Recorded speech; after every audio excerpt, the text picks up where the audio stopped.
Hello friends and welcome back to Strange.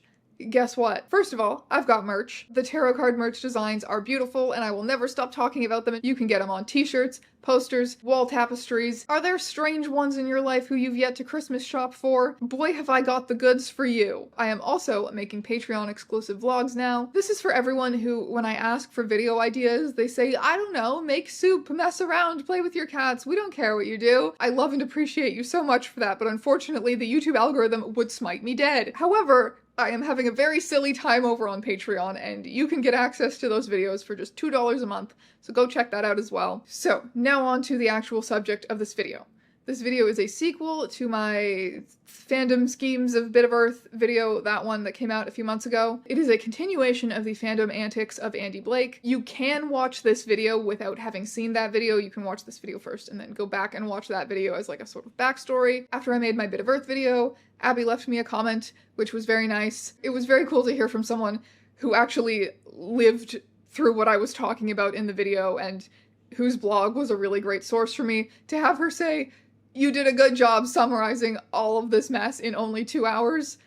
Great. Andy sent me an email trying to convince me not to make another video about him because he's a reformed man who doesn't deserve the negative attention. Basically the exact same shit that he's been saying to deter people from talking about him since Tent Moot blew up. He promises he's a reformed man this time, ooh woo, and I do not feel bad for him. However, I will say, do not harass him directly. If you feel the need to say something very mean to him and you just can't hold it in, use this video as an outlet, type it out in the comment section or something, do not send it to him. Simply do not go interact with him for any reason. If he somehow, highly doubt it, but if he somehow truly is a reformed man this time, and he's just living his life, let him live his life in his bubble and not have to pay attention to any of this.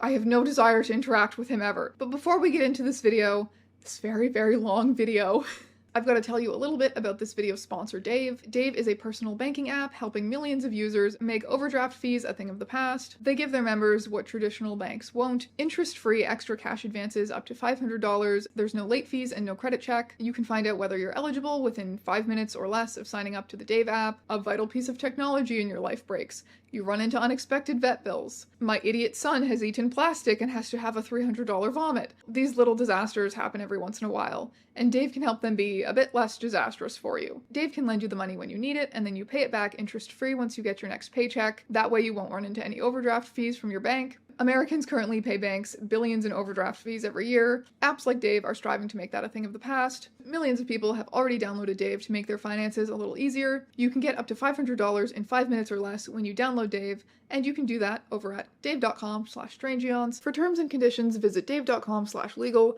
Eligibility criteria and instant transfer fees apply. Banking services provided by Evolve, member FDIC. And now I will return you to your regularly scheduled video. This story begins with a fanfiction called Dumbledore's Army in the Year of Darkness, often abbreviated to Dade. I will almost exclusively be referring to it as Dade in this video because Dumbledore's Army in the Year of Darkness does not exactly roll off the tongue. It was posted to fanfiction.net in 2008 by a user called Thanfiction. It started off as just a one-shot, which is like a fanfiction term for a short story, something you would read in one sitting. However, within a matter of weeks, Dade had been expanded to over 250,000 words. According to Thanfiction's own account of his writing of the story, Dade came from a bet, actually. I was working with a friend's local band writing lyrics for them, and he said that one of them sounded, quote-unquote, like a bad fanfiction. We were drunk and it was 2 a.m. and this led to trawling the random option on fanfiction.net for the next 2 hours, laughing ourselves sick. I bet him $20 I could do better than anything we'd seen that night. After he'd written the original Dade one-shot, he got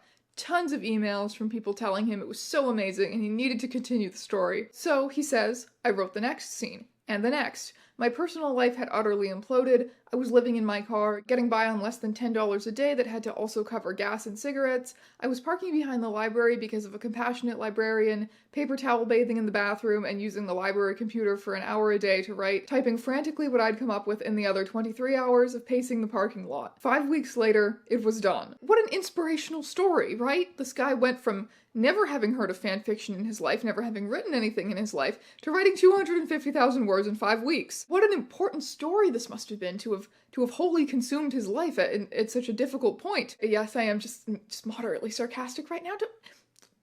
Don't worry about it. Everything fanfiction says is completely true, and you should believe his account of it. Anyway, what an important story this must have been that he was telling. Dade followed Neville Longbottom, as well as the rest of the Hogwarts students, and a bunch of Hogwarts students who were also fanfiction's original characters, who were left behind at the school during the Deathly Hallows, where Harry and Hermione and Ron are off gallivanting, chasing Horcruxes, and the school is under Snape's evil reign. Emphasis is on it being compliant with the original canon of the Deathly Hallows. It's alternate Neville point of view Deathly Hallows is what we're dealing with. It wasn't the only fanfiction of the time which did this, but it probably was the most popular, and the thing that Dade was known for was being incredibly dark.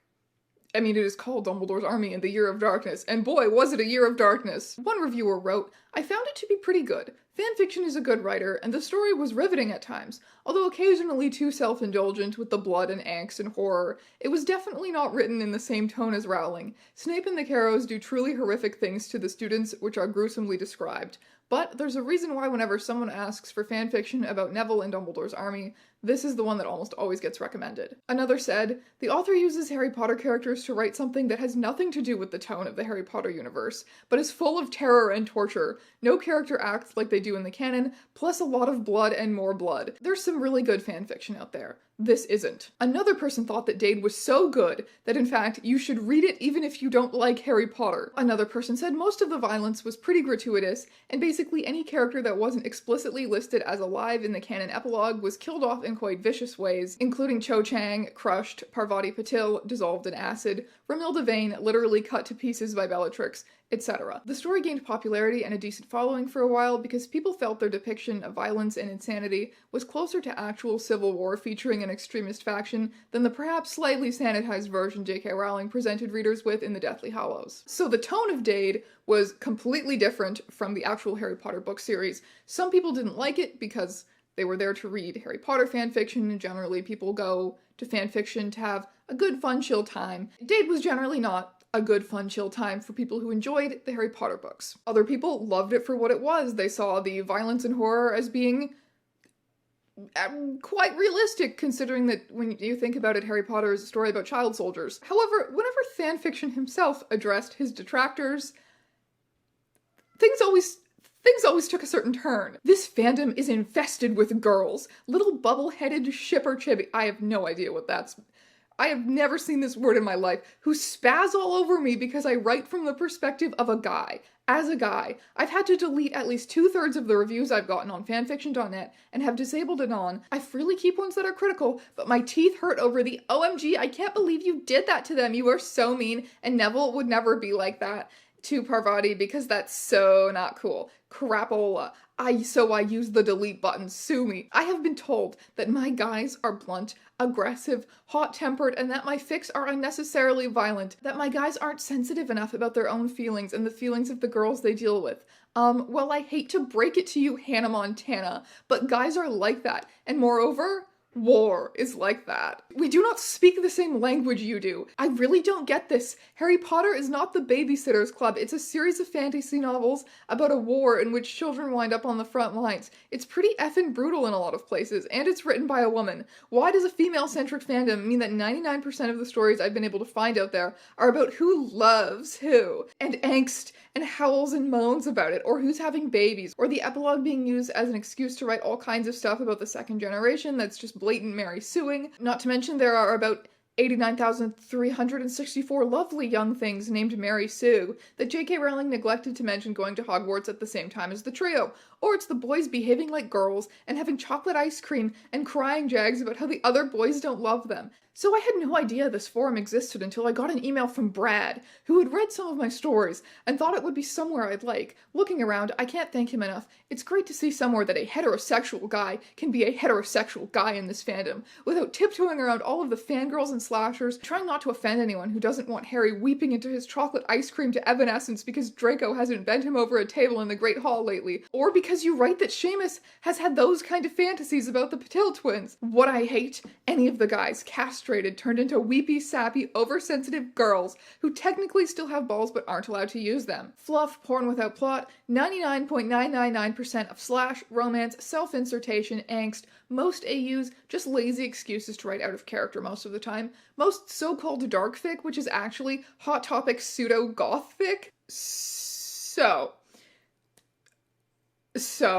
Okay, man's got opinions, cool. So we know that Thanfiction wrote 250,000 words in 5 weeks, which is fine.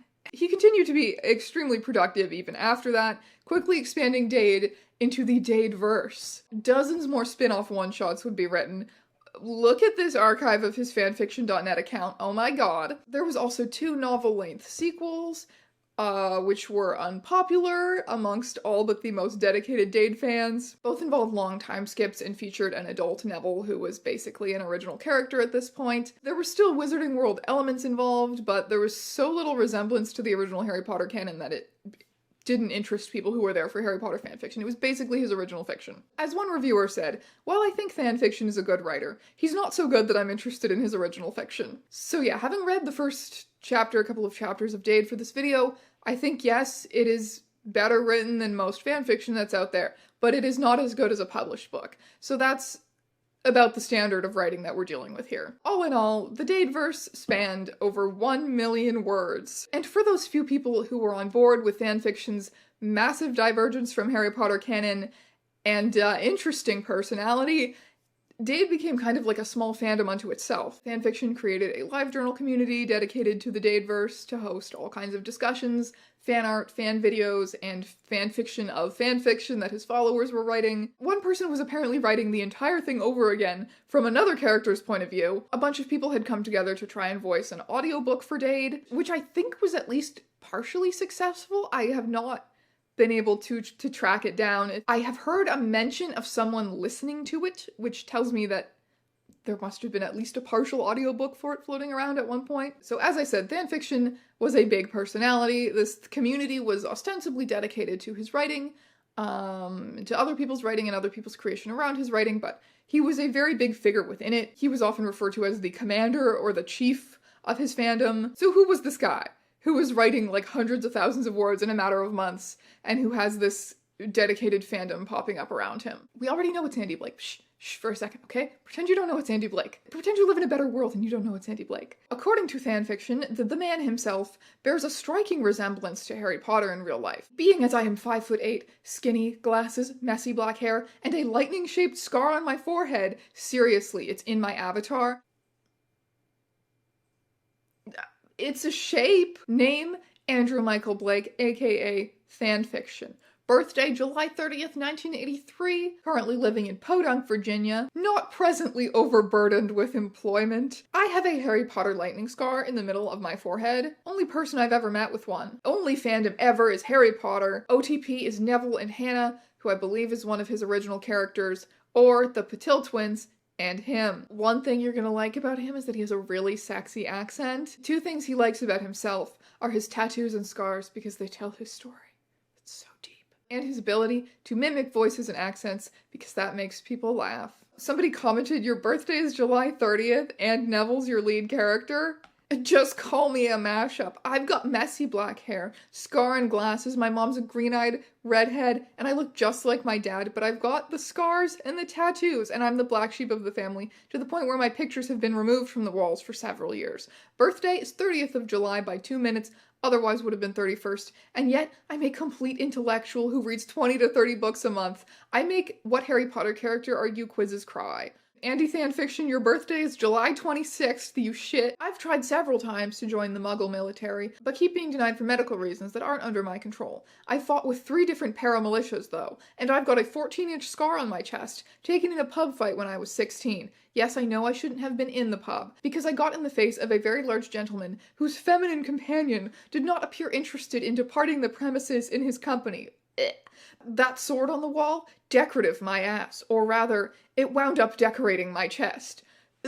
What Harry Potter characters do you identify with most and why? My canon or J.K. Rowling's? Lol, sorry about that. I've gotten to be a bit infamous in certain corners of the fandom for having created my own rather massive verse. If you won $1 million, how would you spend it? Pay off my credit cards, then invest the rest, and place the funds available through an internationally accessible numbered bank account so that money would never hold me back from what needed to be done. It would be beyond amazing if when I met a girl who was crying because her boyfriend hit her, I could call a cab, hotel, and lawyer instead of just giving her a coffee and a shoulder and the address of a shelter. What do you think are your top 5 abilities or qualities?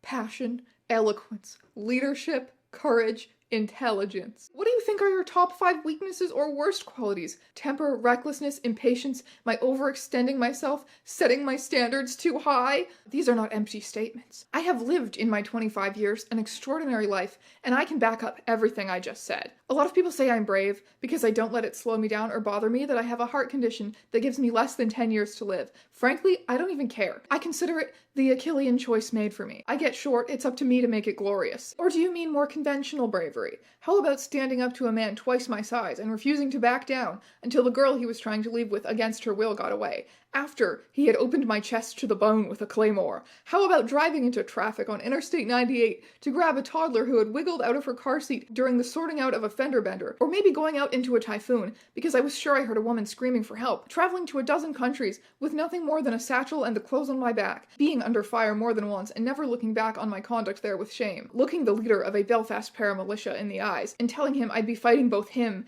and his enemy for 2 weeks each to decide for myself who was in the right. That's why I call myself brave, not because I'd like to be an Auror if I was in the Potterverse. Chivalrous? Ask any woman. Ask any woman on my friends list how I regard the fairer sex. Women are creatures of true and astonishing magic, the essence of creation itself, wrapped in power and fragility, so perfectly united as to drop a man to his knees in awe at the mere contemplation.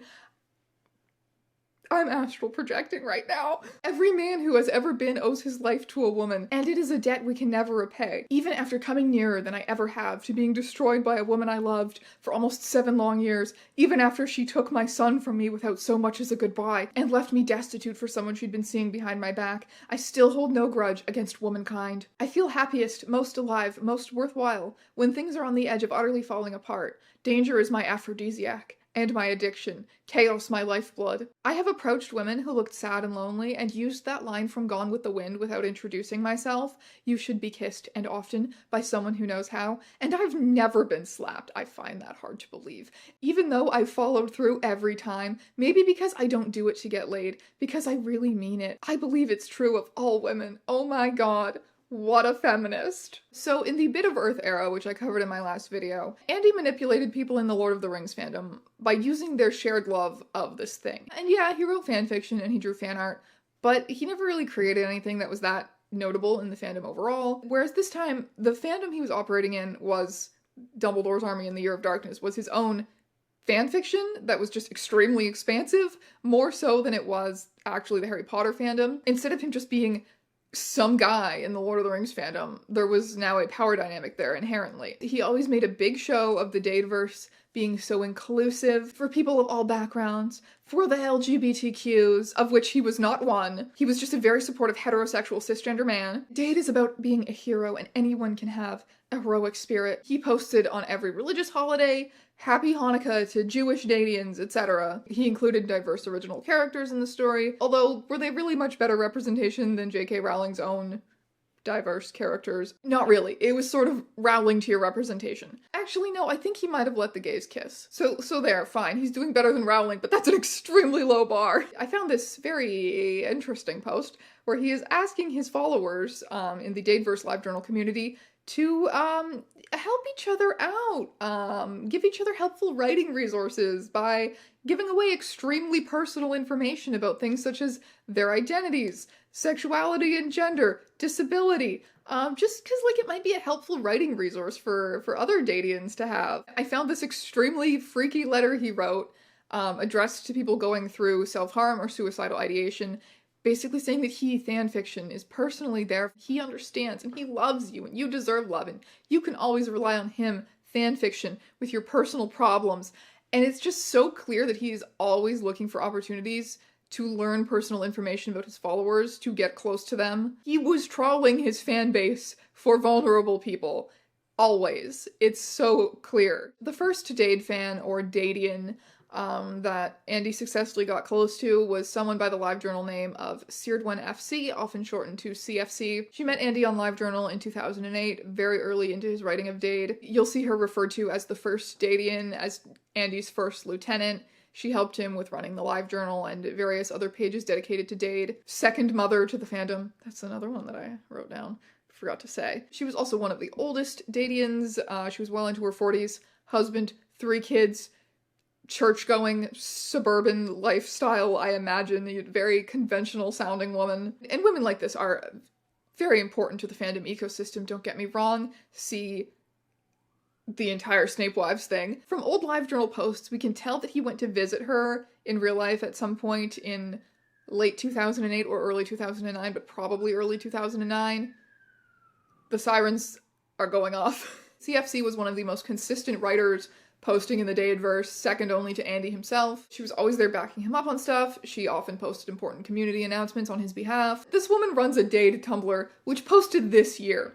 Let's just say that. This woman really liked Andy, and still does. She is an important figure. She's always standing behind Andy. For the most part, I will not be going into the identity of many of the Dadians. I will not even be using their usernames, but she's a pretty big one, and she supports him to this day, so I will at least be referring to her as something, as CFC, instead of just, there were people around him who agreed with him. She was the main one, and we will be hearing from her again, do not worry. In February of 2009, Andy posted on his live journal, letting his followers know that he only had 1 year left to live. For those of you who have been on this live journal for any length of time, it is no secret that I have a very serious heart defect. Part of the valve on my aorta did not form properly, and every time my heart beats, it bulges like a weak spot on an old tire. Sort of a cardiac hernia, you might say. One of these days, it's just gonna go boom. I actually wasn't expected to live to adulthood, as they didn't think my heart would be able to handle the growth, and in an odd way, it didn't. I stopped growing at about 15. X-rays show that the growth plates in my wrists still aren't even closed, as if my body knew its limits and was trying to preserve itself. That sounds all extremely medically accurate anti-fanfiction. That taken into account, I've previously been given a life expectancy somewhere between 2 and 5 years from now. I went to the cardiologist this morning. He helps me pro bono because of something I did for his daughter when she was in a bad situation.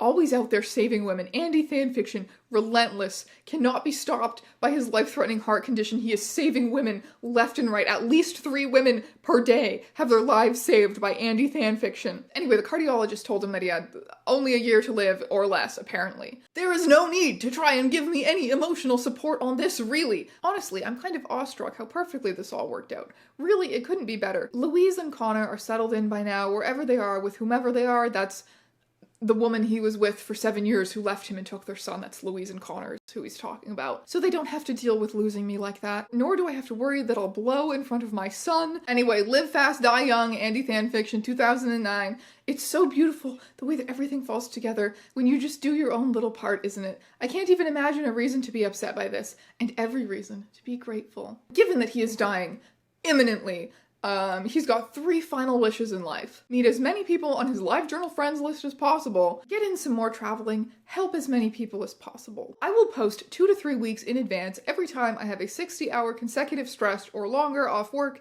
If you want me to come visit you in that time, you just have to get me there. And I don't care how. Train, plane, bus, automobile, flu, rickshaw, camel, whatever. Don't eat much, am not picky, and will sleep anywhere. Get me there, and for roughly 2 days, Than is yours. To chat, cook, bake, clean, watch your kids, help them with homework, beta your fic, write your fic for you, draw for you, make you a costume, paint a mural in your house, do your yard work, give you a back rub, anything non-sexual you can think of wanting from a handsome, intelligent, and multi-talented young man. Really, I'd love to be able to offer to just go on my own, but there are very limited numbers of times I can afford that, and I'm afraid I have to be very judicious with those. If you get me there, however, I am so eagerly yours. Just ask CFC, I really mean it when I say I'll show up. So he's got a year to live, and his dream, he wants to travel the world at his followers' expense. But really, if you think about it, this is a massive favor to them. And like, he'll do yard work for them.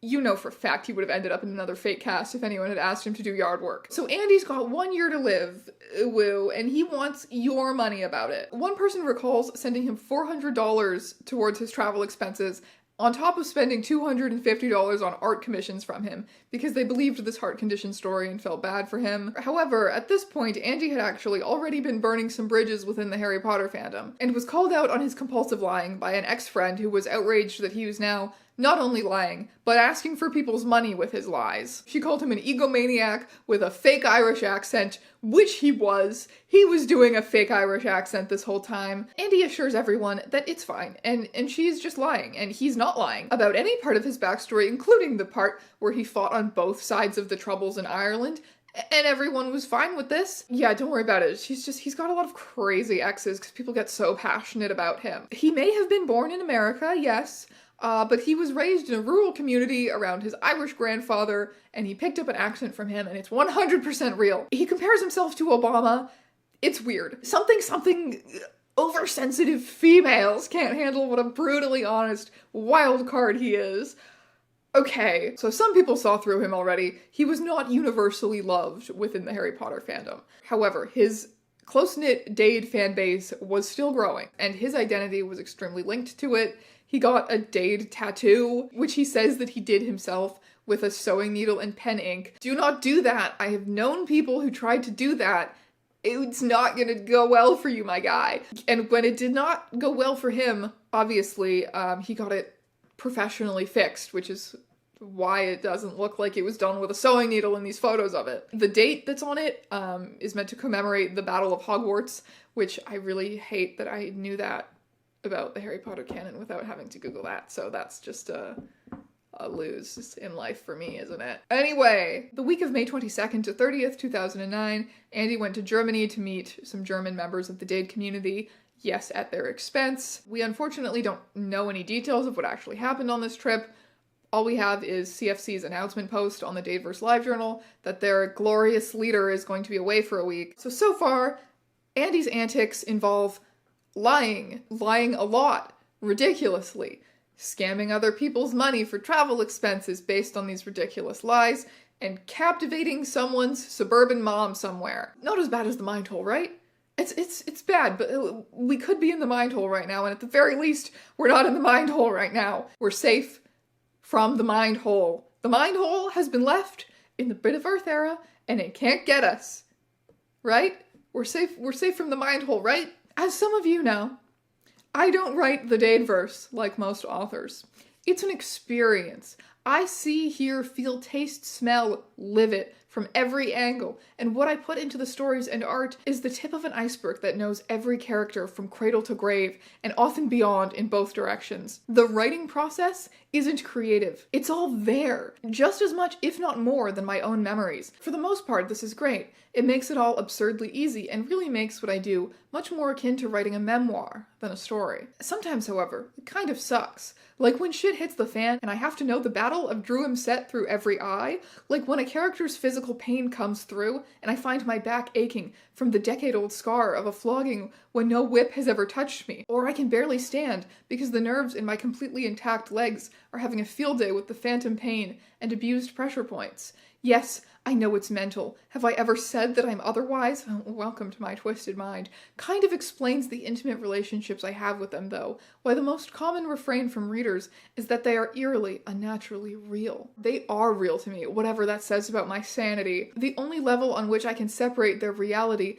their memories, their experiences from my own, is the cold factual knowledge that they never lived. Honestly, I've sometimes wondered if I'm hooking into past lives or ghosts on some psychic plane and my conscious brain can only interpret it by plugging it into a pre-existing matrix of a fantasy world. Except it's too coherent with J.K. Rowling's universe for that. Anyway, enough blather. None of you need to know that. And if I just freaked you all the fuck out, I'm sorry. It's actually kinda cool. From here on out, Andy claimed to channel the Dade characters, the characters from the Harry Potter universe, as well as his own original characters, who really existed independently of him on some alternate plane of existence, but whose minds and memories had been merged with his own, exactly as he claimed with the Lord of the Rings characters before. He offered himself as a resource to his Dadean followers, doing Q&As as characters, answering their questions to help them write their fanfiction. So it wasn't his fault if Malfoy said something racist, because he was just channeling. A number of people assumed that this was just normal role-playing. There's this hilarious screenshot where he's having a conversation with someone who's trying to explain to him the basic rules of role-playing and basic terminology, while he insists on staying in character as Luna Lovegood, who is real, by the way, and doesn't know anything about role-playing, because she's the real Luna Lovegood speaking through him. Oh my god! According to one anonymous ex-Dadian, the channeling worked a little differently than it did in the Bit of Earth era. Rather than being completely overtaken by different characters and then pretending not to remember anything afterwards, this time around, Andy remembered everything that happened during the channeling sessions. They also said he'd intersperse these episodes of channeling, I think they mean, with lectures from himself, Andy, not the characters, about how spirit channeling is considered sacred in other cultures, how we can't begin to know the mysteries of the universe, that according to multiverse theories and certain spiritualists, there are worlds in which Cullen Creevy is real, and where this recipe for gumbo came not from a fictional Dade character's fictional grandmother, but from a real Dade person's real grandmother living in Louisiana. In August of 2009, Andy announced, Lord give me strength, Dadecon. What? Dumbledore's Army staff meeting. Where? Washington, D.C. Chosen because it's a major transit hub, which makes airfare, train, bus cheaper than somewhere else less central. Also makes for high availability of cheap motel rooms. Just drop a comment saying you're interested. Stinky, get your butt out of my shot. Just drop a comment saying you're interested, and if at least 5 people want to do this, I'll set up a dedicated post where people can sort out ride-sharing, roommates, finding hotels, etc. You are so stink! And enough people were indeed interested that he decided to go ahead with it. And if any Dadians thinking of attending were underage, he didn't want to know about it, because then he'd have to ban them, and he didn't want to have to do that. So if you're underage, just don't tell him so that he can't get in trouble. And it's fine. Andy made this post saying that just so many people had been reaching out, offering to give him gifts and money, and it was so generous, but he just had no need for material possessions. Money though, money's great. Here's his email in case anyone wants to send him money for any reasons. And he promises that he's going to use it to bring any Dadians who can't afford it to Dadecon. The community also held another fundraiser for Dadecon, as well as an auction of Andy's art. And making Dadecon happen, as far as I can tell, was genuinely Andy's goal here, to solidify the Dade community by having them meet in real life. And even if that didn't work out, having this whole stressful community bonding, fundraising shit show to be like a bonding experience for them regardless, to create this emotional dedication to the community regardless of whether the convention actually worked out or not. Whenever you see Andy asking for money or fundraising or all of this stuff, his MO is never to run away with the money. It's always weirder than that. So everyone's fundraising and scrambling and trying to make Dadecon happen in a 4-month timescale. Cool. In the meantime, in September of 2009, Andy was featured on a small podcast called Potterfic Weekly, which discussed popular Harry Potter fanfictions. The hosts had all read Dade. One of them had even read the sequels, which is true dedication. And Andy agreed to go on their podcast for an interview. Yes, he went on a podcast, which is an audio format, and we still have the entire audio of this podcast, which means, do you want to hear his horrible Irish accent? Are you ready to hear? You want to hear it? Okay. Let's go for his favorite phrase. I'm about 5'8", kind of skinny. Okay, really skinny, with messy black hair, glasses, and a honest-to-God lightning-shaped scar in the center of my forehead. I bet he's 5'5". Andy Thanfiction, meet me in the Denny's parking lot with a measuring tape. So the Potterfic Weekly hosts were pretty much all universally just in awe with Dade. They thought it was a literary masterpiece, and Andy was a genius. This feeling on their part is only compounded when Andy reveals to them that he doesn't edit. He types whatever he's thinking directly into the fanfiction.net interface, and then he posts it. He doesn't read it over, he doesn't plan it, he doesn't edit, there's no process. He just word vomits straight from his huge brain. The only time he ever goes back and fixes anything is if the comments point out typos to him. Because I don't edit. Everything that I post is a first draft. I don't edit, I don't have a beta, I don't rewrite, everything's as it comes. Really? You don't edit? No. That's fantastic. Damn. I edit everything. I edit Christmas cards. You don't edit. I don't edit, no. The thing is, I haven't written before this. I don't know I know that most people edit and most people have like outlines and journals and things, but this is the only way I've ever written. DAYD was the very first thing I ever wrote. I hadn't even written a short story. I didn't go to high school. I didn't go to any kind of school, so I never had creative writing classes or anything like that. It was the first non-fiction thing I ever wrote, it was the only fiction thing I ever wrote, and the only non-fiction things I'd written were like, I'll be back at 8 or the grocery list. I have to say this. You are so cool. That's just, I know, I'm absolutely fascinated by this. Personally, I am inclined to believe this, simply based on how prolific he was in his peak Dade productivity era. Like, there's no way that someone could output that amount of words unless there was no editing process, right? So all of the podcast hosts, who are also writers, are having the reaction that most writers do to hearing that somebody wrote 250,000 words in 5 weeks and didn't edit any of it. They're just speedrunning the 5 stages of grief. Andy's telling them he's never written a word before Dade, never even heard of fanfiction before Dade, and they're all like, wow, oh my god, you must be, like, the greatest genius to ever grace this planet, because Dade is obviously such a literary masterpiece despite all of these things. And it's like, Harry Potter adults, read a real book that isn't fanfiction challenge? I'm begging you? I'm fucking begging you. I have not read all of Dade, so I cannot speak to, like, long-term plot coherence. Just the prose itself is of a high tier for fanfiction, but not for published work. Andy's writing process of just word vomit incredible volumes is not good or impressive. I need to stress this. It's not good. I felt like I was living in another universe, like listening to this whole 3-hour-long podcast of all of these people sucking his dick the entire time, essentially. Closer to the end of the podcast, he gets into a fight with one of the hosts because on one of the previous podcast episodes, that host was a big fan of Snape, and he disagreed with Andy's treatment of Snape in Dade, or he wished Snape was treated better, or something like that. And Andy is very upset about this. All of the regular hosts, they seem to be on the same page that some fandom disagreement is normal. Some people have different opinions. And not only is this just normal, but it's actually good, and it's interesting, and it's conducive to discussion. And so they're all trying to assure Andy that it's not some kind of a personal attack on him, that this other host likes Snape and wanted Snape to be treated better. He was just trying to have a discussion. And yet Andy remains extremely personally offended, insists on insulting and belittling this host, explaining at length why he is correct. So let's let him start. Andrew, take it away. Go for it. 2 questions. What kind of lube do you prefer, and how do you see that Snape is a sweetheart when it is written that far up on the inside of your own colon? Mike, do you require a translator? I do, actually. Your opinion of Snape is found with your head up your posterior orifice.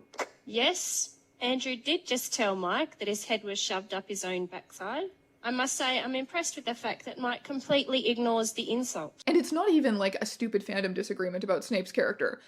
Those are abundant online. But this isn't even that, because Andy says that he doesn't even really particularly care about any of the Harry Potter characters. He doesn't prefer one over another. They're just tools for him to tell his story. That is what he says. Like, he'll maim them, decapitate them, cook them into a soup, do whatever he wants with them. He doesn't care. So the offense that the other host has committed is not liking Snape, because Andy doesn't really like any character one way or another, apparently. The offense is daring to criticize Andy's literary genius by saying that he could have done something else with the story than what he did. So they get into this big, huge fight about Snape, which isn't even really about Snape. It's just about Andy being an oversensitive bitch baby. Andy's accent fluctuates wildly between Irish, British, some kind of maritime Canadian, and just mess. We just invented the idea of distilling hard liquor from grain. And it is not, in my opinion, a surprise that we also invented quite a few other things. Tamarian, Leanshe, Dolachan, Bardis, all kinds, Gegaranga, Diagata, all kinds of lovely little creatures that you're going to get to meet. I don't know what he just said, but it sounded really cool. Did anyone else? I'm like sitting here. I'm like, That was just, oh, you could do that again. Now it is time to revisit a few old friends. So, Janine Renee / LiveJournal user Termiel was probably the most notable enemy that Andy made in the Bit of Earth era. She was a Bit of Earth member from very early on and was personally caught up in a lot of his lies and manipulations. He convinced her to put like $20,000 of plane tickets on her personal credit card or something. She went on a very passionate crusade against him, the centerpiece of which was outing him as trans in a very disrespectful manner. She wrote this whole stupid transphobic book that I had to read because it was an important source for a lot of what happened during the Bit of Earth mess. What you have to know about Janine right now is that when Janine smells blood, Janine demands to feast. Once you set her off over something, she will make it her goal to ruin you. It is no small deal to poke Janine. But in December of 2009, somebody poked Janine. This comment appeared on her live journal, alerting her to Andy's new identity within the Harry Potter fanfiction, as well as some of the things he'd already been doing. At the time this comment was effectively made anonymously. It was made on a burner account. Years later, Abby came forward as being the one who wrote it. Abby was, of course, Andy's girlfriend and closest accomplice during the Bit of Earth era. She has since been through copious therapy and got her life together. Obviously, in this message, Abby echoes a lot of the transphobic language that Janine uses to appeal to her, whereas generally she is very respectful of Andy, at least in that respect. And of course, Abby has also spoken a lot about how Janine's persecution of Andy and of her was one of the things that made it very difficult for her to leave him. So again, it seems out of character for her to do something that might potentially hurt current victims in the Dade community. She has since written, "I hope people can understand that when I tipped Janine off to Jordan/Andy in the Dadeverse, I was at a very different place in my recovery than I am now. I wasn't as strong then as I am now. I was still very, very angry at him, and still afraid of him too. I admit that. It wasn't my most graceful or compassionate action, sending an anonymous link to Janine, and I admit that too." Janine jumped on this information from Abby's tip immediately. She alerted Fandom Wank. People began reliving the glory of Bit of Earth, Tentmoot, VB Jordan Wood, faked suicide, identity fraud, drama. They began compiling screenshots that documented Andy's current lies as Thanfiction, the heart condition that gave him a year to live, the fake Irish accent, the whole lurid fake backstory. Remember that woman he mentioned, Louise, who he loved her for 7 long years until she took his son away without so much as a goodbye. Yeah, Abby's middle name was Louise. So this was some version of her, which would make their son the Sparrow? Abby was extremely frustrated to learn that Andy had included her in his backstory in this way, and had included the pet that she had loved and he had threatened to get rid of in his backstory this way, as if it was some kind of a sob story for him. Fandom Wank was, I guess, as in Abby's words, not the most graceful or compassionate community.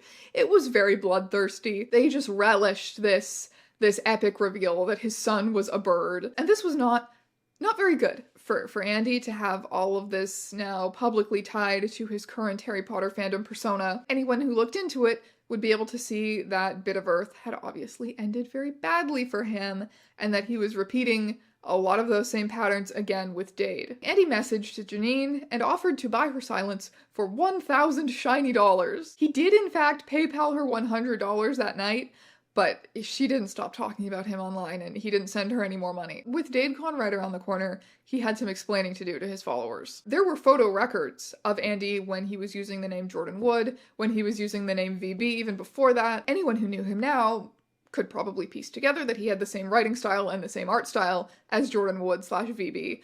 But not only that, they were identical. There were photos. They were clearly the same person. What he did to work around this was he told his followers that he had an evil twin sister. He had an evil twin sister by the name of his birth name, which Janine insists on calling him, who was responsible for all of the VB Jordan Wood Bit of Earth drama. So simple. So simple and believable. And apparently, it fucking worked. Because 20 people still showed up to Dadecon. That's right, Dadecon actually happened. It took place from December 18th to 21st, 2009. And the reason that he was actually able to pull off holding a convention is because it really wasn't very much of a convention. It was 20 people hanging out at a hotel for a weekend. One ex-Dadian, who we will call E, who, remember him because we will be hearing a lot more from him in the future, he said this about Dadecon. "It was fun, wasn't a convention, more of a meetup. Surprisingly, it wasn't centered around Andy really, considering how much time the little fuck spent away or asleep. It was just about a dozen friends snowed in a hotel chilling out, doing nerdy things and not getting any sleep. Lose the psycho and I'd happily do it again. I can see how some people would find him overwhelming. He was very energetic, very talkative. He was charming and not a little intriguing either. I wouldn't say he overwhelmed me, but yes, I found him a very intense little figure. There was an issue with some flights being delayed and some people being late because it was DC in December in the middle of a massive snowstorm. Andy and some others drove out into the storm to try and pick some people up from the airport, but ended up needing their car towed out of a snowbank. Other Dadecon activities included getting drunk, watching Andy draw, listening to Dade be read aloud, getting drunk, taking photos together, having a snowball fight, creating a Dade fan cast out of the con attendees, talking all night and getting extremely sleep deprived, watching Lord of the Rings, not Harry Potter, they watched Lord of the Rings, making stew in the microwave. Yeah, I don't want to picture that one, thanks. Getting massages from one of the women, I don't want to picture that either. When asked what drew the Dade community together, E said, well, after the initial fanfiction, which was of a pretty high standard compared to what's usually on offer, it has to be said, it was the group of friends who shared a common niche interest. We were still of the generation that grew up with it not being okay to be a nerd. I wouldn't say it was the rule, but it was a noticeable trend that Dadians didn't really have much of a life outside of the internet. After Dadecon, a small group of attendees, including Andy, drove all the way across the country to California, probably dropping off some people along the way, and then finally arriving at the California home of a Dadian named Brittany on Christmas. Andy stayed with her there for another couple of days. Brittany had been active in the Dade community for a while, for at least a few months, if not at least a year, going back to 2008. Not sure the exact timeline on that, but by this point, Andy and Brittany were growing quite close. One anonymous former Dadian said, Brittany, like I said, rubbed me and probably other people the wrong way with how sycophantic she was with regards to Andy and even his most obvious lies. Interesting. The day after the two of them arrived at Brittany's home, Brittany began emailing another Dadian by the username Idiomagic, trying to get them involved in a psychic battle against evil. Probably under Andy's direction, Brittany said, someone has been fucking with us. CFC is under some kind of attack. Something is trying to literally eat her kids. She sent messages and we didn't get it because we were on the road. Now when we contact her, it's like no one is home. Cheerful, everything is wonderful mode. Nothing has been wonderful for ages. There is something big and something dangerous and deadly. You have the capacity and strength and power to do something. We are powerless and have been wrung out by the trip. Please, this is your dream. The children are in the house, in the woods, being eaten by monsters. Andy is down, and when his shield over those kids break, it is over. CFC was offline at this point and had no idea any of this was going on. Meanwhile, Brittany is giving out her kids' full names, her home address to Idiomagic, trying so that they can, like, psychically zero in on her position or something. Idiomagic plays along, kind of leading on Andy and Brittany to see what kind of crazy thing they're gonna say next. Working. More info on the nature of threat. Please tell Andy he can step down and relax, not to burn himself out. I've got some serious shields started, and I'm gonna start to target the actual threat, but I can't pinpoint it yet. Spirit/astral form of technically dead but very powerful Seneca Sachem level shaman, plus allies and minions. I know this sounds crazy, but it's true. Okay, I'm enlisting some help. Do you know why this is happening? Who's ultimately behind it? That would help. Whoever's sending the ill will is a tool. I want the source. A source said that it was above the wheel, with each spoke a world and the hub a connection place. It was a shaman wizard cross in the late 16th century possibly, but that has passed from a place of dead to something above that. Several targets have been hit so far, not sure who or what is currently secondary. The allies seem to have been neutralized by someone from the hub as a favor to Andy. After a couple of messages, it would prove to be too much for Idiomagic, and they leaked the emails and publicly cut all ties with the Dade community. Okay guys, this has been vastly entertaining, but I've had enough. I don't know if you are all serious about this, and therefore either being duped by someone, or are in real need of some help, or if you're just trying to draw other people into your little games. But really, this, all of it, a genius level of what the fuckery. Some good lols, but I like playing in the real world. You failed your saving throw, your low charisma stat made this inevitable. Is there a paladin in your party? Evil twins, IRA mysterious pasts, claymore scars, now astral undead wizards? Really? And you all just believe this without a second thought? What's next? A coma? Such amazing energy and clear creative talent should be used for something a lot more productive than this nonsense. It's a shame that the talent doesn't seem to be enough.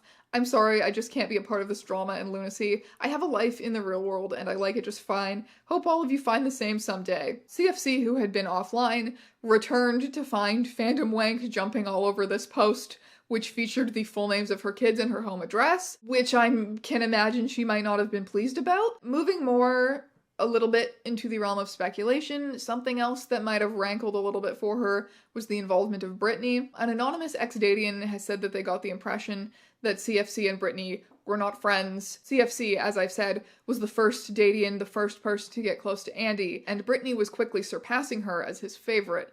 So there was probably some jealousy, some animosity going on there from the very beginning. The year was now 2010. In January, Andy claimed to be taking a step back from the internet. He wanted to have more time to work on writing, to do some self-care, maybe get a college degree. He doesn't want to spend so much time being such a public figure attached to Dade. He's aware that he's hashtag controversial. And now, people who secretly love his work, because he's so hashtag talented, will be able to enjoy it freely without worrying about encountering him in the fandom. Shut the fuck up. As for his imminent death, yes, I was told last year that I had a very short amount of time, and I still technically have about 6 weeks of that left. But I've beaten the odds before. Will I do it again? Will I drop dead tomorrow? I don't know. Frankly, no one does. So yeah, shockingly, he's not dead yet. And despite saying that he's stepping back from his fandom, he remains very active online and in the Dade community. In April, he flew to California to visit Brittany again, but sort of somehow, wink wink, missed his flight on the way home and ended up living with her for another 5 months. Brittany absolutely fit the bill for somebody that Andy might latch onto. She was going through a very extended breakup with a lot of money involved. She and her ex had broken up in mid-2009, but a year later she was still trying to get back money that he owed her, as well as trying to make sure that he didn't sell the house that they'd bought together and then run off with all of that money. In April in 2010, while living with Andy, Brittany emailed her ex, threatening him with false accusations of sexual assault if he didn't pay her the $195,000 she said she was owed for work that she had done for his company while they were living together. He did not pay her, but instead reported her to the police for threatening him with these false accusations. Between September and October 2010, Andy, Brittany, and E spent 2 months hiking all the way from Santa Rosa, California to Vancouver, Canada. They were both Dadians and familiar with Andy's channeling, so the channeling had now fully entered the real world for them. As E described it, he'd do a little eye-rolling shudder like he saw someone possessed in a movie once and tried to copy it, and then boom, different accent, different demeanor, same bullshit. E was always one of those people who was more skeptical of Andy's channeling. Why did he stay friends with him? I'm not really sure. Why did Bob stay friends with him in the Bit of Earth era? They enjoyed having these communities around them, these roles that they filled, even if Andy himself wasn't really part of the appeal for them. They still enjoyed the communities. I don't know. E has not commented on that specifically. As for Brittany's perspective on the channeling, E said, I was with the two of them for a full 2 months, and she never once called him on any of it. 2 months of him and the multiple different personas he adopted, and she never once gave any indication that she thought he was crazy or malicious. Hell, when we were alone, she'd back up his version of events, however contradictory they were. When this long hike ended, Andy and Brittany were effectively homeless. They were left couch surfing or sleeping in cars or sleeping in their camping tents. While all of this was going on, Brittany co-owned the house with her ex. She had a house, and by late November, she and Andy showed up on her ex's doorstep and moved into the house against his will. Brittany's ex attempted to get a restraining order against her, which she fought in court, saying that barring her from the house would render me entirely homeless and destitute and cause extreme undue hardship. She also told the judge, I have arranged for an additional neutral, unrelated third party, Mr. Andrew Blake, to reside peaceably with me as an independent witness to all proceedings. Inhabitants of the house included Brittany's ex and his father living on the first floor, Brittany, Andy, and a third roommate who they didn't know living on the second floor. I highly doubt that that was a very fun house to live in. And months passed with them living like that. In March of 2011, Andy announced that the Dade community was planning another hike. This time they were going to hike the Te Araroa Trail, which spans the entire country of New Zealand, and it was going to be for charity. They were going to donate money for relief for the Christchurch earthquake. You know, I've never fully been clear on how hikes or things like that are supposed to benefit charity. Where's the money? How are they making money in this situation? They just raise awareness, and the fact that they're doing this gets attention on social media and then inspires people to donate. I guess that's what the plan was. It's Andy's plan, so I guess it doesn't have to make sense. Around the same time that the hike was announced, Brittany posted a public letter on Facebook accusing her father of abuse. It is very, very reminiscent about what Andy had Abby do to her mother. When someone mentioned that this happened to Abby, she said, oh, that letter is so disturbing. It's Andy all over it. So much of it is just like I wrote to my mother under his direction/coaching. In case you didn't immediately come here from the Bit of Earth video, Abby also wrote a letter to her mother accusing her of abuse, accusing her of all of this stuff that was not true, but that Andy had her convinced was true. Abby's mother was not abusive, nor was Diamond sexually broken and in need of Andy's teaching. He liked to pretend to be helping people, giving them this important therapy and guidance, and it always had to do with, like, something about them was wrong and needed to be fixed, breaking these women down to the point where he could invent conditions, traumas, and memories that they did not have. Once again, entering the realm of speculation a little bit, it could be possible that when Brittany accused her ex of being abusive, she believed that that was true. I don't know. We will never know how tight Andy's hold on her actually was because we have never heard her side of the story and never will. We can only go off of what others were able to say about their relationship, which is that Brittany seemed extremely devoted to Andy and defensive of Andy, and what Abby said about her own experience being in that position. So the New Zealand hike approached. Shockingly, they found themselves in need of last-minute funds, last-minute supplies. Brittany posted to the Dade Facebook group saying that she was the one in charge of getting all of the gear and the plane tickets donated, and she hadn't done it yet, but she couldn't let Andy down, so she was reaching out to the community because she wanted their creative fundraising advice, and since obviously funds were needed, you know, wink wink, maybe if they had some funds, that would also be helpful. This is the list of the hike preparation assignments. Brittany is assigned getting all of the equipment donated, as well as travel arrangements. The other hikers' assignments involve gear, food, travel arrangements, like these important tangible things.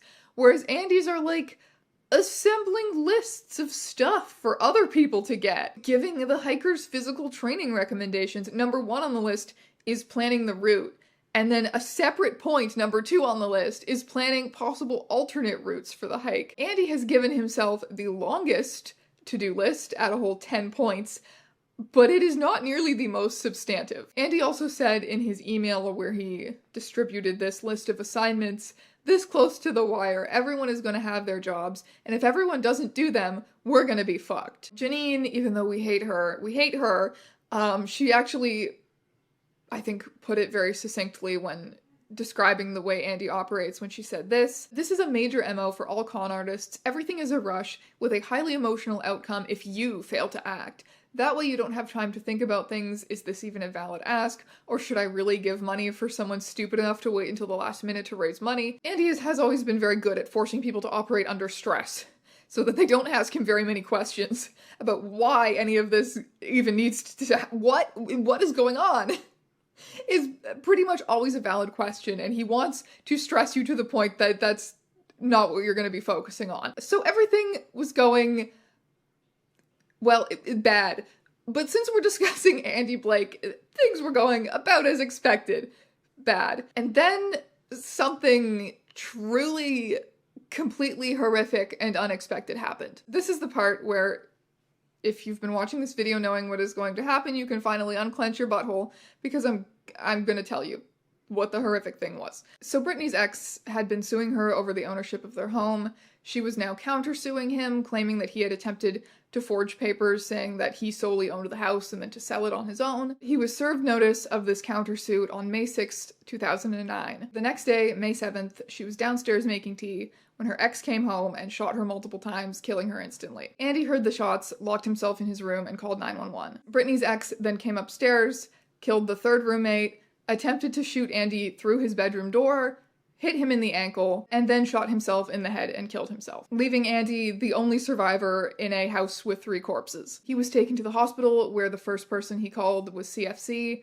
She recalls him saying that he didn't know what happened to Brittany or where she was yet, though it was very likely that he knew, but was just in denial at that point. Other Dadians immediately mobilized to support him. In a LiveJournal post, he names 4 of them who flew in from different cities all over America to stay with him or drive him around or otherwise support him while he was recovering from an injury, and also now being homeless again. One of them finally drove him out to Colorado, where he moved in with another Dadian who we will refer to as Kay. Janine immediately jumped into action and blamed Andy for the murder, saying that Andy had a way of driving tensions between people, manipulating people's relationships, that he was obviously behind Brittany's demands for money from her ex, which had been the cause of this murder. Abby also weighed in, saying, yeah, Andy is an extremely inflammatory presence. It could not have been good to have him in that household. She doesn't go as far as to accuse Andy of causing this murder, though. She is much more sensible. She simply acknowledges,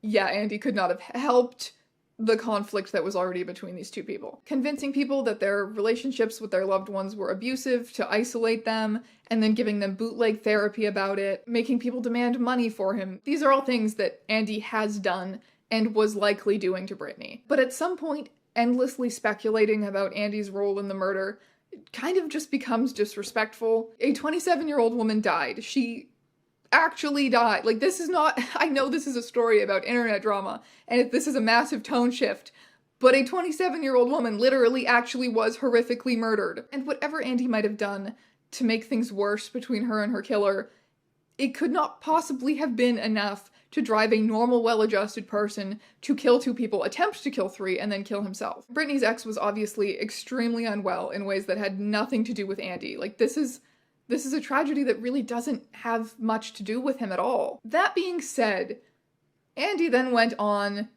to make it about him.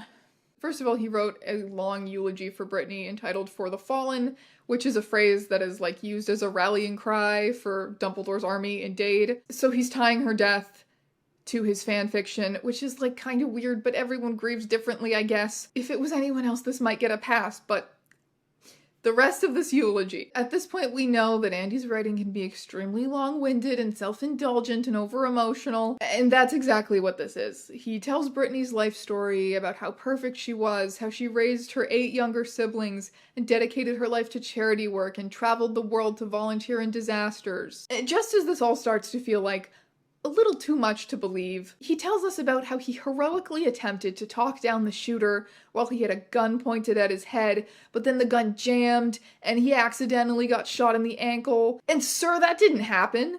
That is not how that happened. Your best friend is literally actually dead, and you are telling a flowery, fictionalized account of her life and your heroism on the day that she died on social media 9 days later. Instead of using the hike to fundraise for the Christchurch earthquake relief, the hike would now apparently benefit Napa Emergency Women's Services. Andy wrote, "Brittany had her heart set on the New Zealand trek. She used to say, without really joking at all, that she'd do it over her own dead body if needs be. And so will I.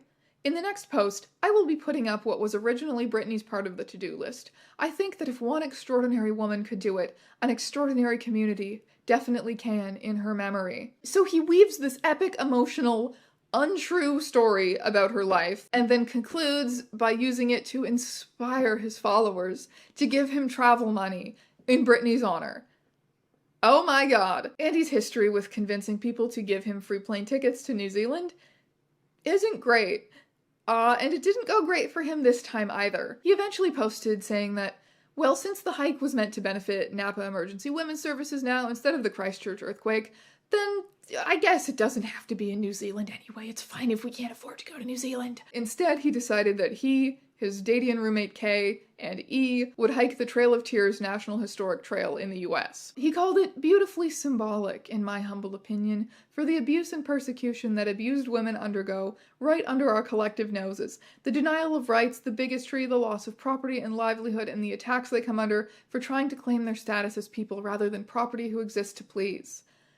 So that's not actually the history of the Trail of Tears, sir. It's not meant to symbolize anything. It quite literally has its own history. Anyway, we know that Andy has loved to brand himself as a chivalrous crusader for all women. Now he has decided specifically that what happened to Brittany was an issue of domestic violence, and that he is specifically a crusader against domestic violence. He launched It's About Power, an anti-domestic violence site that also chronicled the hike's progress, since the hike was meant to benefit anti-domestic violence causes. On the site, he wrote, "It's about power. The power for the abusers to feel like they're in control of the situation. The power for the abuser to feel like they're in control of the victim. The power for the abuser to feel like they're in control of themselves. The power for the abuser to feel like they're in control of their past or future. It's always about power. And it's never really about the victim. Abuse is not about if the bruises are bad enough, if the words are cruel enough, if the neglect was deep enough, if the manipulations were clever enough. It's about power every time. If someone has tried to take your power over yourself, your feelings, your mind, your self-worth, your body, your safety, your money, your home, your children, your future, That is abuse. If you have ever taken someone else's power to increase your own, you are an abuser. But abusers have the power to stop, and victims have the power to leave.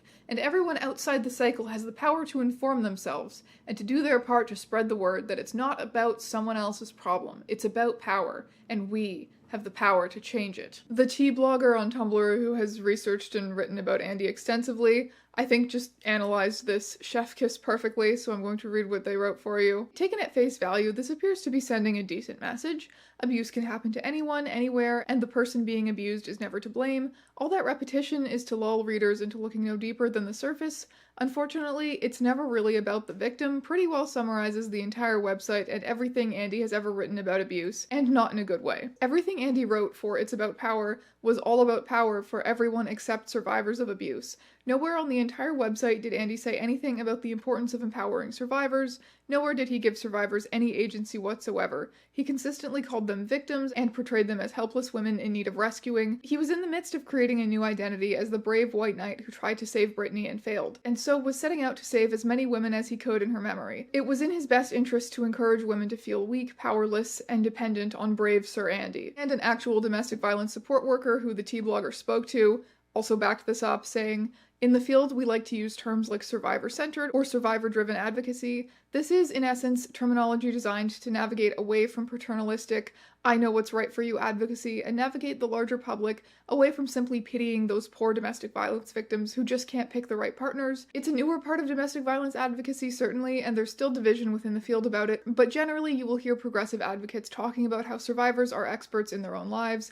We don't talk about how powerful the abusers are in the way fanfiction does. We talk about the control an abuser exerts over his partner, the legal power he has to keep her from seeing her children, the isolation he creates, yes, but abusers are so powerful that just makes me feel queasy. And we certainly never say domestic violence, intimate partner violence is never about the victim. The survivor is front and center to all campaigns around identifying the impact of violence and the ability to change." Right, so Andy kind of sucks total shit at this whole caring about women thing, but you know, if he actually raised money for a good cause, if he actually managed to do something good despite his shitty mindset, then maybe that's it's overall good, right? Well, the It's About Power website soon removed all reference to donating to Napa Emergency Women's Services and to raising money in general. The purpose of the hike was demoted to a vague raising awareness. Unclear if this is because they realized that raising money was an unrealistic goal, or because Napa Emergency Women's Services told them to stop using their name. Claiming to be associated with charities that he is not has gotten Andy in trouble before, so unrealistic goals alone have never been known to deter him, but being threatened with legal action to stop using charities' names has deterred him, so it's possible there were some emails sent behind the scenes here. In June 2011, somebody identifying himself as Brittany's father commented on Janine's live journal, confirming her version of events in which Andy is responsible for Brittany's death, claiming that he reminded me of a little demon sitting on her shoulder influencing her. He also said that Andy's writings about Brittany were extreme exaggerations, fanciful lies, and self-serving imaginations of this sociopath. He alerted Janine of Andy's current whereabouts in Colorado, as well as about the It's About Power website and the hike. Personally, I do not buy this message.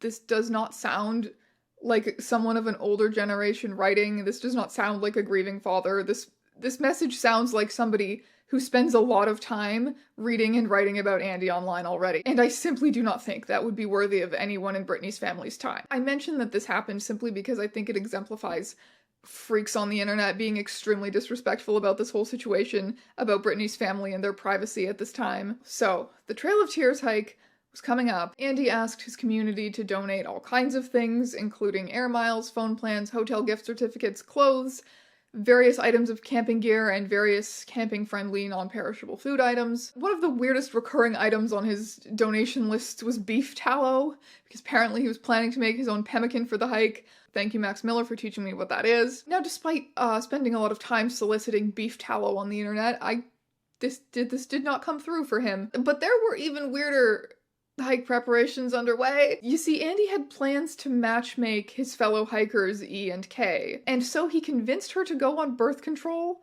because I guess he imagined them passionately hooking up on a bed of moss out there. In a message to another friend, he explained himself like this: I damn near dragged Kay by the hair to Planned Parenthood. You'll note they're one of our sponsors. They weren't. And got her on birth control before the hike even started. She was insisting she didn't even like E, and that she was a virgin. I was insisting they were going to be spending 2 months in a tent and would either hate each other or be fucking by the end of it. He also told this person that he had programmed her prescription refills into his phone so that he could remind her about it. How supported she must feel to have such a normal male friend with such normal boundaries and normal interest in her sexuality. On July 15th, the hike officially began. The route which Andy had planned for them was not optimal, included a lot of unsafe terrain, construction zones, roads with no shoulder. Apparently they had to jump out of the way of trucks a lot of the time. Oftentimes there was no safe place to camp, so they hiked through the night, or got inadequate sleep because it was the 3 of them crammed into a small tent in the middle of nowhere. They did not have sufficient food or water.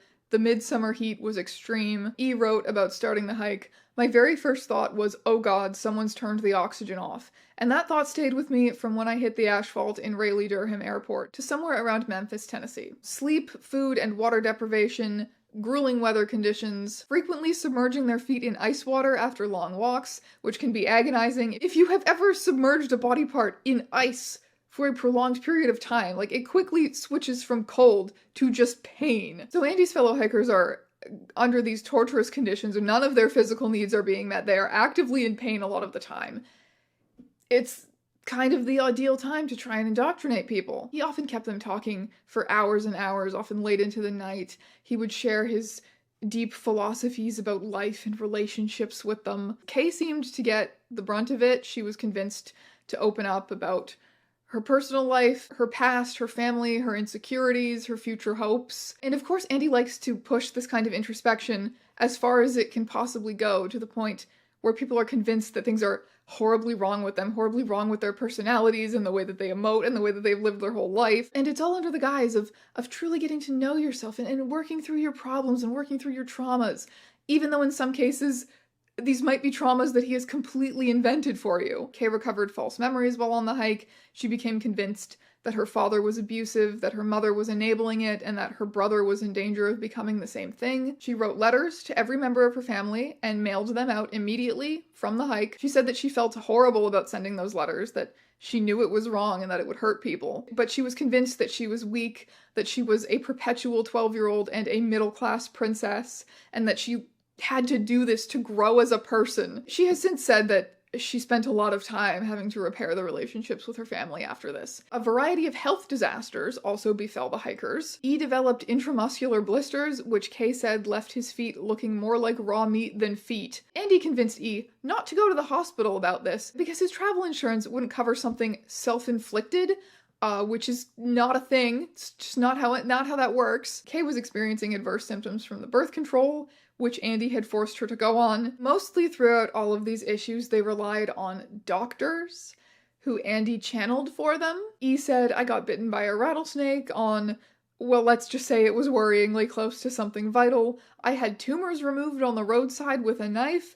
Actually, I can't remember just how much has been taken off/out of me with a knife. I did keep breaking down with a frustrating regularity too, although towards the end it was less frustrating and more morbid curiosity at what fate had managed to throw at me this time. When I caught vaginal thrush on my big toe from a mosquito bite straight through a callus thicker than good leather, the whole situation was just too bizarre to be much annoyed." Kay said, "We ended up speaking with a doctor, who said that my toe was infected, a splinter or a piece of grit had gotten deep under the nail and formed an abscess. It would have to be taken off to be treated. I panicked. When I was little, there was a small infection very close to my thumb that my mother had to lance with a needle over a period of several days. I'm also needle phobic, so this was not a good combination at all. When this was explained to the doctor, he said that because I needed to be still for this, and that twitching and jerking wouldn't be helpful, nor the accompanying anxiety, there were 2 options. I could either be put under, but listed all of the cons, which included having to go to the hospital and expense.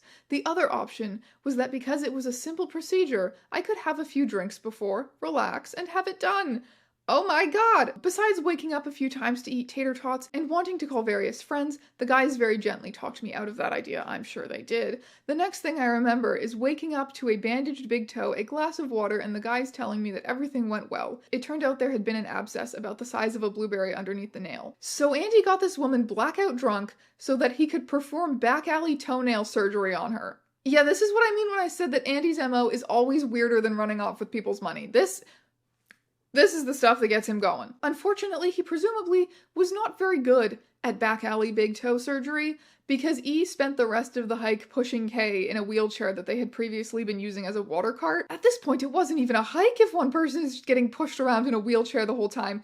Just stop! Just go to a hospital! This is why it benefits Andy a lot for the people around him to be extremely sleep deprived, food deprived, water deprived, going through emotional turmoil, just suffering in pretty much every possible way, so that they don't have time to realize that he's the one causing it. Midway through the hike, E and K actually did realize that they had romantic feelings for each other and entered into a relationship, just as Andy had planned. Over the course of the hike, they were also taken in by various churches, some of which listened to their story about why they were on this hike for domestic violence and let them speak in church. And that is truly such a mental image, isn't it? Andy Thanfiction getting up in the middle of church service to preach about how he's a crusader for women's rights and telling them his fake stories about how perfect and angelic Brittany was. Finally, this absolute garbage mess of a hike ended. E said, when we walked into downtown Tulsa to the finish point, I didn't think anything at all. I was too exhausted. I barely managed to think of 10 things I'd learned to put on the blog at Chief's request,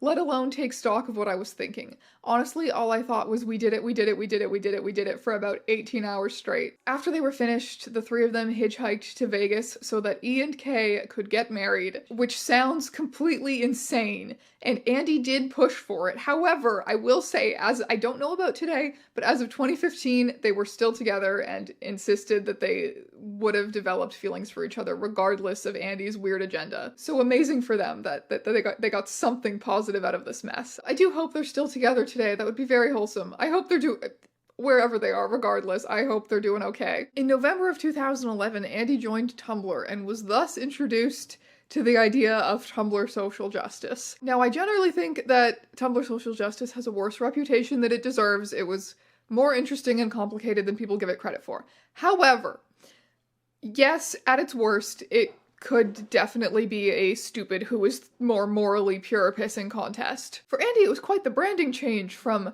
I'm an edgy man and I love the military and I'm a white knight for all dainty flowery women. But I guess he came across Tumblr attitudes of the time and thought, well, this looks easy. If I say gay people deserve rights and hey, look at me, aren't I woke for eating with chopsticks? Then these people will give me the badge of morally pure to defend myself with. He also brought the Dade community with him to Tumblr. He posted about it very often. He engaged with his followers about it. He also posted a lot of stuff along the lines of, like, personally reaching out to people going through hard times, letting you know that Thanfiction himself personally cares about you. He posted his email, he posted his phone number, and invited people to personally call him, and he would help them through hard times because he was just such a helpful, kind person who wanted to support and love everyone. So he was very transparently looking for troubled people. It's like he almost feeds off of people's misery and suffering. Like, he just loves it. The thing I read very early on in the video when he was, like, describing himself to the Harry Potter fanfiction in all those, like, about me fanfiction posts, when he was talking about how he, like, feeds off of chaos and instability and, like, danger is my drug kind of shit. I do think there's a truth to that. Meanwhile, off of the internet, he was still living with E and K and a third roommate. E paints a very different portrait of him in this era than the kind, compassionate, giving soul that Andy painted himself as on Tumblr. According to E, Andy would sometimes attempt to do things for them, like cooking for them, and expect lavish praise every time, even if the food wasn't even good. One time he tried to make some kind of Moroccan soup, or so he said, and served it inside of a hollowed out pumpkin. It tasted like bitter, peppery tea, just awful. He was super into it for the attention and admiration, of course, and it annoyed him quite a lot that we weren't. E also said he pretended to be a rape victim quite a lot. He once went on a long tirade in support of the Confederate States during the Civil War. He pretended to be a doctor and lied to a veteran about what was supposedly killing him. Fuck, man, so much shit. He wanted to help people. If that just made the hairs on the back of your neck stand up, good. He'd go on and on about all the things he could do or was qualified to do and his genius IQ and all the professors he knew,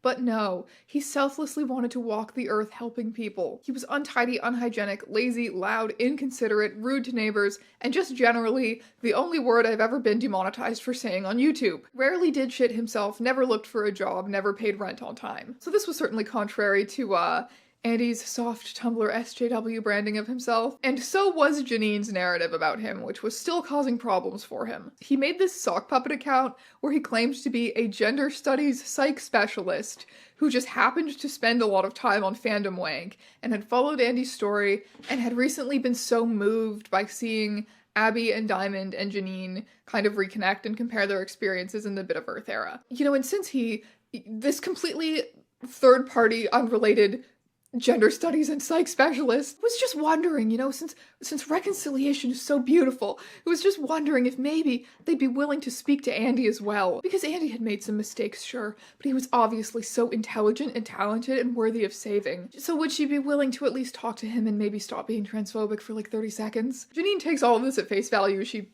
presumably believes that this person is real, but regardless, she says no, sorry, he's an irredeemable sociopath and deserves to die in women's prison.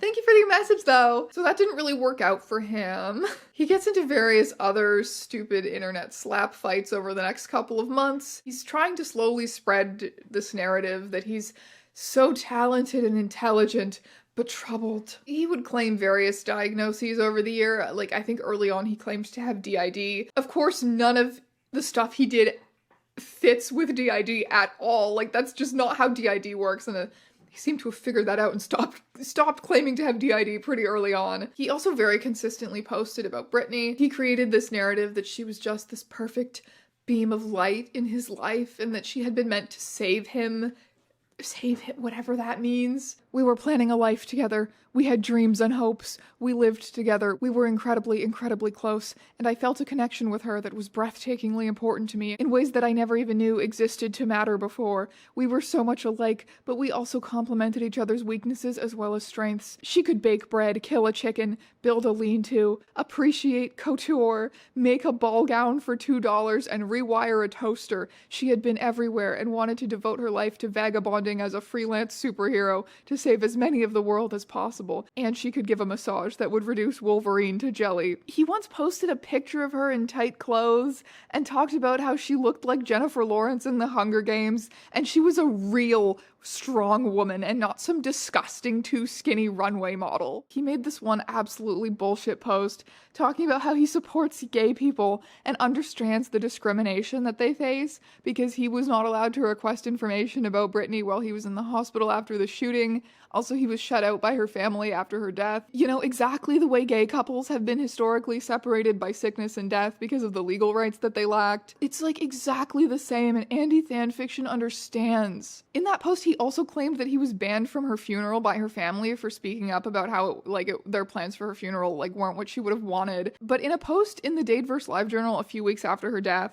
he said something like, "Thank you to everyone from the community who attended her services in real life or online." And he makes no mention of something as dramatic as him being banned from those services. We agreed that we were not just the closest of friends, that we were in love, that we wanted to spend the rest of our lives together, that we worked together brilliantly, amazingly, made a team that could do anything and face anything and endure it. But we also agreed that it wasn't the time, that we both had baggage issues, things that needed to be dealt with first. I had mental health things going on. She had to finish the lawsuit with her ex to either get half of the property or be legally released from it so she could move on. We had sex once to kind of clear the air on that, but it didn't really change anything, much to our surprise. We had decided to be friends, life partners, to get through the next few years, and if we were still just as much in love when we were both totally healthy, we'd become something romantic and sexual. And it's why it makes me feel sometimes like the people who say they most appreciate the love that Dean and Castiel are missing. Yeah, he had a stint in Supernatural fandom, don't even worry about it. The people who say they most appreciate the love Dean and Castiel have are missing so much of it when they assume every moment between them is romantic or sexual, or conversely, that seeing everything else they are to each other means there can't be romance or sexuality. Yeah, he and Brittany were exactly like Dean and Castiel, by the way. Yes, sometimes I snuck a peek at her ass as she bent over across the room to get a book from a low shelf. She had a glorious, incredible ass. Some of the last pictures of her are posing in a pair of thrift store find leather pants, showing it off to great effect. Oh my fucking god. Oh my fucking, what am I reading right now? But the other times, most of the time, I was deeply in love with the rest of my friend. Her voice, her laugh, her sense of humor, her keen wit, her intelligence, her compassion, her bravery, her athleticism, her work ethic, her adaptability. If you caught me with a faraway look in my eye and it was about her, it was probably about how she'd done flood relief in Indonesia and taught English in China and could repair a small engine with a stick of gum without getting her dress dirty. We had a profound bond. We were in love. It was platonic. It was deeper than that. We were best friends. We were co-workers. We had decided not to be together yet. We were life partners. We were endgame. It's not one or the other, you know.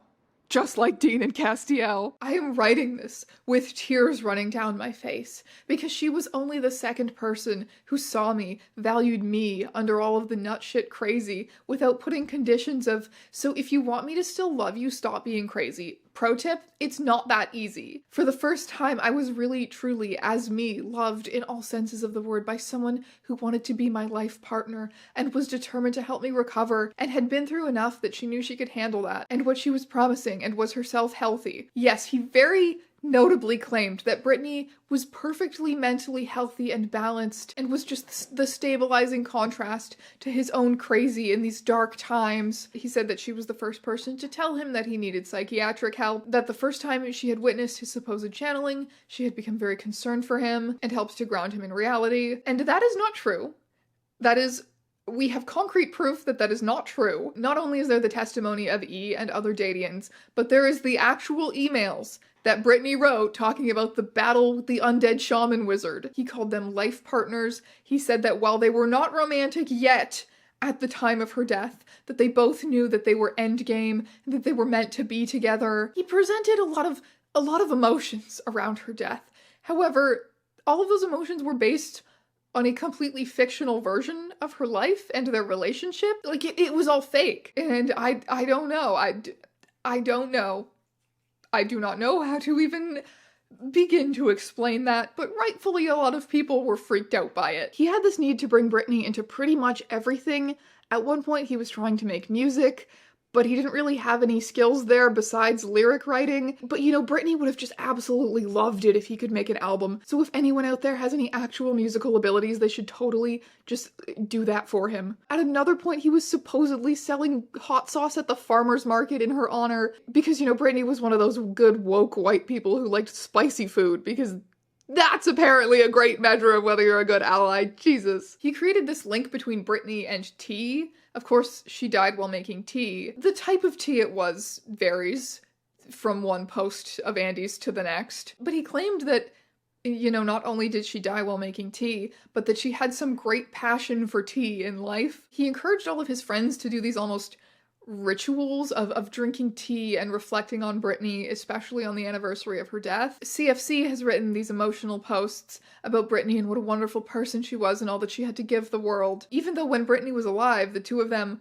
were at the very least not friends and may have actually actively disliked each other. In a now deleted blog post, CFC wrote, "Ever since then, from that first phone call telling me what happened, I've struggled to make a memory that never was. I struggled in those first few months with how to move forward, how to keep Brittany close without feeling forced, without offending those friends who were very close to her. There were so many emotions running through me at any given moment. I would park at the local Catholic church in front of a big bushy green tree and stare at it and the stained glass of the Virgin Mary and just cry for Brittany. I tried to hold Andy up, and I thought I did, and because by holding him up, I didn't have to think about the negative things in my life and in my relationship with Brittany, the arguments, the misunderstandings, the anger, some of which didn't have to be." It's very clear that she and others were encouraged to develop this posthumous relationship with Brittany, which reinforced this rewriting of her identity that Andy was pushing. His attitude of not really preferring any Harry Potter character over another and just everything is just a tool for him to tell the stories he wants to. Sometimes it feels like that applies to real people for him too. By May 2012, things between Andy and his roommates were becoming dire. E said he just gradually got more unbearable. I'd been out from under him in my own head for months, like nearly a year, but but I was kind of unwilling to call him on it because I didn't want to deal with it. Eventually, though, things came to a head. He'd done one of his routine attempts to drive a wedge between us and our other roommate by freaking out and pretending to want to move out on his own because they were so triggering or some such crap, and didn't get the reaction he wanted. A shrugged, "So long then, mate, good luck." Then in the middle of the night, he wrote, as one of the Dumbledore's army characters, of course, a long whining email condemning us all, sent it to us and our friends. I woke up the next morning and read it, and I just thought, fuck this, I'm not doing this anymore. So we all basically just sat him down and said, "You're a liar, and you're crazy, and we're done with your bullshit." E and K moved out of the house immediately after this. The third roommate stayed with him a little bit longer, but by July of 2012, he was back on his parents' doorstep. And that's not the end. That's not the end of his story, but it feels like a decent place to end the story of Dade. He said, "My wife and some other former Dadians heard from him around 2013. He Facebook messaged them with this, 'I'm sorry for whatever I did to hurt you. I was schizophrenic, apology stencil. I didn't get one. I don't think he thought I'd be worth the effort.' If so, he was right." And he also posted what I assume is a similar apology to the Dade LiveJournal community. He said, "For those of you who were close enough to know the truth, that I believed not only that the Dadeverse characters existed, but that I could channel their disembodied souls and basically be possessed by them as part of an entire friggin' X-Men movie's worth of superpowers I believed I had as part of being on a mission from God. Causing pain to even one of you is the last fucking thing I ever wanted.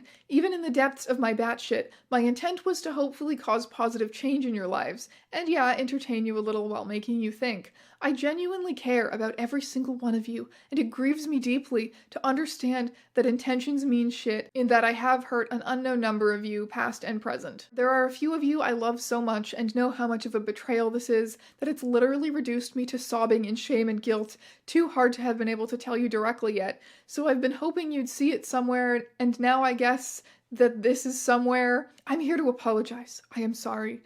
Deeply, unreservedly, profoundly sorry and ashamed. If you don't want anything more to do with me or the verse, that's okay." He once again gave out his phone number and invited everyone to personally call him to talk about it. He also told them to pass on this message to anyone who might have since left the LiveJournal community but who needs to hear this message. So yeah, he leaned very heavily on the idea that he had been mentally ill as an excuse for his actions after the fact. But the thing about that is that he made a very similar public apology to this after Bit of Earth blew up, and he made that apology while still tormenting Abby with channeled elf therapists on a daily basis. And I really do not think it is possible for someone to simultaneously be that deep in psychosis and then be completely composed and coldly denying it all the next moment. I do not think that he is mentally ill in the way that he wants us to think he is mentally ill. It's always been calculated. He does it because he enjoys the thrill of lying to people and distressing people. We know he claimed that Brittany was always firmly rooted in reality and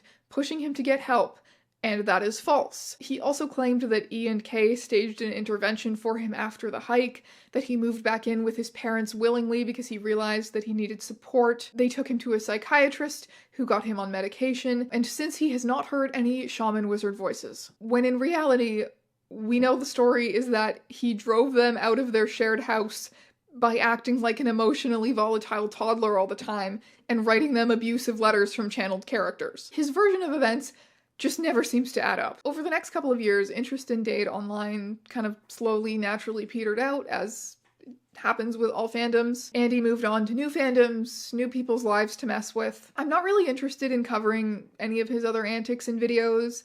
I'm interested in Bit of Earth, and I'm interested in Dade because I'm interested in fandom history, mainly. Like Snape Wives, there are these examples of cult-like, almost religious groups being created around fandom, and nothing Andy ever did afterwards ever reached that level. I know that he had a stint in Supernatural fandom.